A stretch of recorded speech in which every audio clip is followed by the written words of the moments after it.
function. This whole curly brace thing is a function that takes one argument. Well, form operation takes a function that has two arguments. So that's a mismatch. That doesn't work.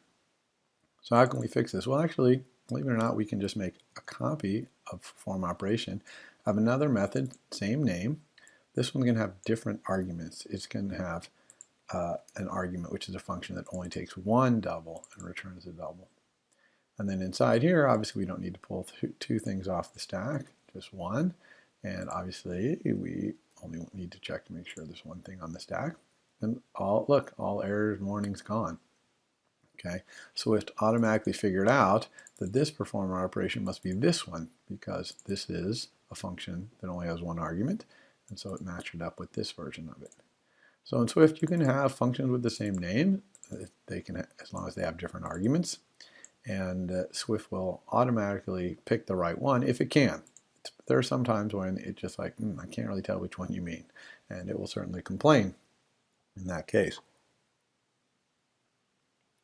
But most of the time, it's going to be able to tell from the types involved what's going on. So let's go ahead and run this one again real quick. 36 square root. Looks like it's working. 9 times square root. Excellent. Okay. All right. So the last thing I'm going to do here is work on the layout of these buttons. So that's all I'm going to do for the code. You can see that we really didn't have to write that much code to make this work, and we got to do a lot of stuff in our UI here.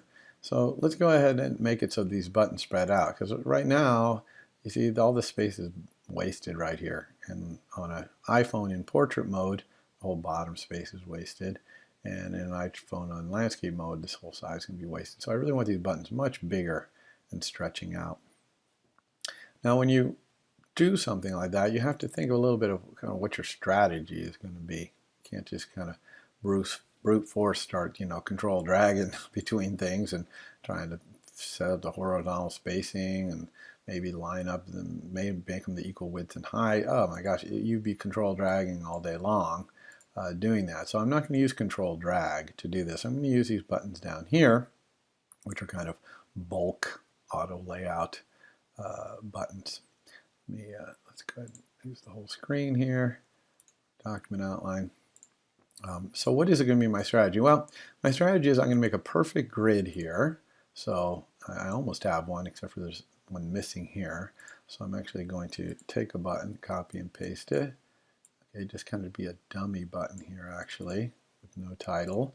I'm going to right click on it also because I don't want it sending a pen digit or anything else. So it's not going to send any messages. But it's just a dummy, so I'm kind of using a little bit of brains over brawn here to do this perfect grid. Now if I have this perfect grid, then if I had a rule where all these buttons had to be the same size and they all had the same spacing between their neighbors, not just between each other, but the same spacing to this edge and the same spacing to this top edge, okay? If I had a rule like that, then they would get big, and of course this same spacing from this edge to this edge and this edge to this edge. If there's all exactly the same, which I'll make it be whatever this is, whatever the blue dashed blue lines gave me, if that was the same, then they would all have to spread out. Okay, they'd get bigger, but they'd all stay the same size because I'm going to make a rule that they have to be the same size. But they would move out to this edge so that this nearest neighbor would be the same, this distance would be the same as this distance. So that's my strategy. I'm going to try to do that. Now, to make that work, all these buttons need to know who their nearest neighbor is. Well, these all know their nearest neighbor here, the other buttons, because I made sure I used dashed blue lines when I dragged them in there. So that's what kind of teaches them the nearest neighbor. And I'm also going to make sure that the entire grid knows that the left edge and just under the label there are the nearest neighbor. So now it knows on the top the nearest neighbor is the label, and on the left is this edge. And it's going to pick this edge as the nearest neighbor for these buttons and the bottom edge, because that's all there is. There's nothing else out here, so it kind of that's the only neighbor there is. It's going to pick those. So now that I've kind of used my dash blue lines, it makes this all quite easy. Now if you don't use the dash blue lines, or if you kind of make some mistakes, then this is not going to work. This strategy won't work. And I've made doing this part of this demonstration be extra credit. And so if you can't get it, don't worry about it too much. Just keep all your buttons in the upper left corner here, and that's fine. But if you want to give this a try, the key is to use the dashed blue lines to make a perfect grid. Make sure that you set the nearest neighbors here by dragging the whole grid to make blue lines appear on the sides. And then we're going to set these rules in bulk, and we do that with these buttons down here. So there's this button right here, the leftmost button, and it lets you set things like lining up leading edges or the tops or the centers. And you could imagine there might be a way to do this by doing that, but I'm not going to use that strategy. My strategy is to just make them the same size and make the spacing in between them be the same. But I bet there's probably a way to do it by lining up their centers or something like that too. So I'm not going to use this one.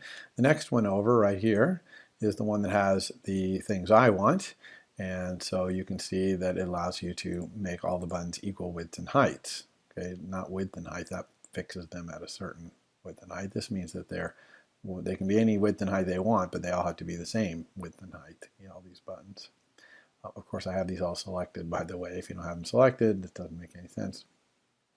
And then up here, you can see there's spacing to nearest neighbor. So this is where I'm going to set that spacing between all of these to be the same. And you can see that it's put 8 here. That's because when I did the dashed lines to the top, 8 seems to be kind of a standard number of points between elements.